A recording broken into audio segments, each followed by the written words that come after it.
Greetings, BlazeLeeDragon here, and this video is basically going to be talking about my personal theories and principles when it talks about magic and mysticism. And my dogs are going to participate by barking in the other room. So, essentially, when you're talking about magic, you are talking about a natural flowing force that runs through all things. It's part of all things. So, of course, what are manifestations of magic? Now, that, of course, depends on who you want to speak to. Personally, I kind of feel like manifestations of magic is quite literally anything. We're talking about anything in the scientific world, anything in the spiritual world, anything of the mysticism sort of a nature. I think all of this has to do with magic. I even think drawing an art is a form of manifestation of manifesting your magic, your inner will, your determination, your desire, your imagination, your creativity. I think all of this is part of it. Now, of course, obviously, most people that get into magic and mysticism and spellcraft are specifically talking about creating change through the use of their will, which is one way I like to define as magic. Actually, I've got a really cool comic book up here by DC Comics called The Books of Magic. It's somewhere up here in my wonderful library. But anyway, they say that science is a way of talking about the universe, and magic is a way of talking to the universe in a way it can't ignore. I think that's kind of neat. Now, however, obviously there's a lot of skeptics out there. There's a lot of individuals who sit here and say, oh, magic is hogwash. It's absolute crap. It doesn't exist. You're crazy. So, yeah, I might be a little crazy, but that doesn't mean magic doesn't exist. Yeah, just a little bit.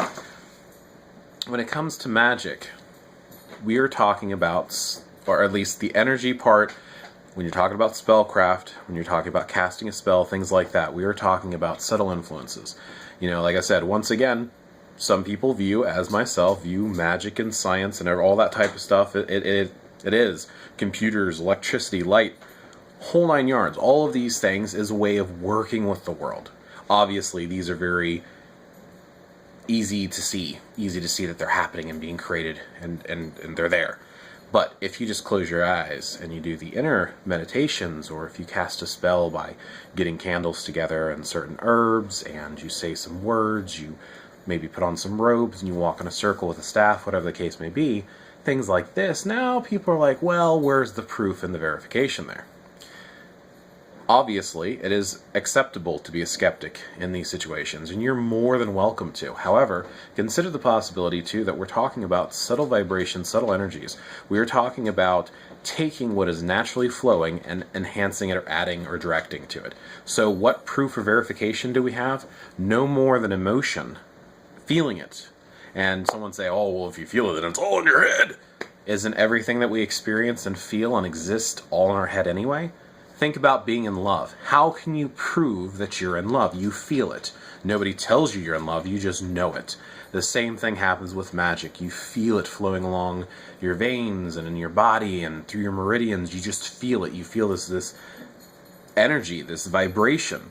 And of course, obviously, we have results from it. So even if it is just all in our head, if you want to call it that, it's still happening, still existing. So why is it that it seems magic doesn't always work? Why does it seem like, oh, well, they do something and it's not really happening, or all that happened on its own? Well, in my personal opinion, interpretation, and theory, my theorization that I'm going to share with you here, is that it is happening.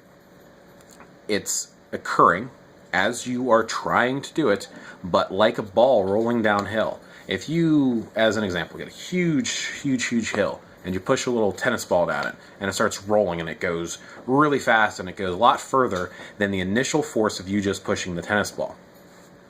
So, did you push the tennis ball, or is it just gravity? It's both, and that's the way magic works. You give a little nudge in order to allow the natural flow to occur in the way that you want it to, and once it starts going and builds up momentum, then it becomes out of your control. So why, then, do we know this magic's working? How do we know it's just not happening on its own? Very similar to the tennis ball. You feel your fingers pushing the tennis ball, you're pushing in that direction, that's where you're aiming for, and the ball's rolling there. That is good enough for the magical practitioner to say their magic is working. We were talking about opposing forces here are also going to play an event. That tennis ball could hit something, it could get knocked off course, it might not necessarily go to your target, so people could argue, oh, well, it's not hitting where you want it to. I cast a spell for money and I don't have money. Or if you, and of course some people take that to the other extreme. I cast a spell for money and I found a penny on the ground. Well, you're trying to win the lottery, but that penny's not really doing what you want it to do. But you're still setting up an environment that is conducive to drawing in these energies to obtain your purpose. And you know what? It's just like faith or belief or anything else. It is something that you choose to believe in. It's something you choose to do. And in most cases, to some people, this is a lot better than doing nothing. So these are just some food for thought. So like I said, just some things to consider. Now, what I was saying more about the opposing forces thing, when you're talking about magic and mystical energies, there's forces acting against you too.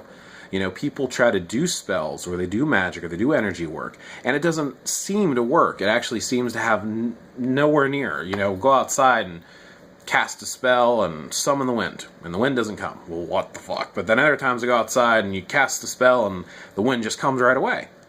And it's like, well, the wind's going to blow anyway. So, okay, so why does it work sometimes? Why does it not work other times? And, of course, like I said, from a skeptical viewpoint, it could be like, oh, well, it's not blowing because you're not making it blow. And when it does blow, well, it's going to blow on its own. The world has its own cycle.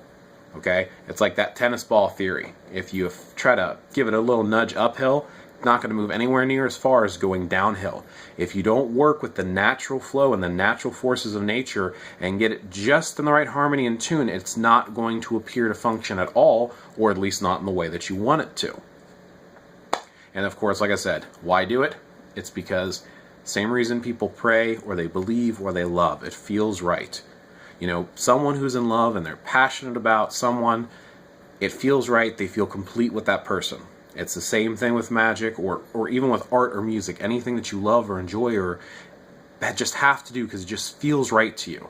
And that's the same thing with those who practice magic and mysticism. It's a part of who they are. And even if it doesn't have a 100% foolproof method every time that they do it because it awakens them, it's connecting them, they're feeling this existence, and they're doing something. Instead of just letting things go to shit, they're doing something to help correct or better, in their own view, help their life. So this is just my theory and things, you know, food for thought, and I said that a few times, so I'm right, yeah. Now I'm looping back and repeating myself. So at that, I'm going to end this video. 7 minutes and 35, 37, 38. See, now I'm counting for you. Anyway, this is BlazeLeeDragon. Thanks for watching. Thumb up, like, subscribe, and as always, hey, ask me questions, and I will definitely share my opinion. Thanks for watching.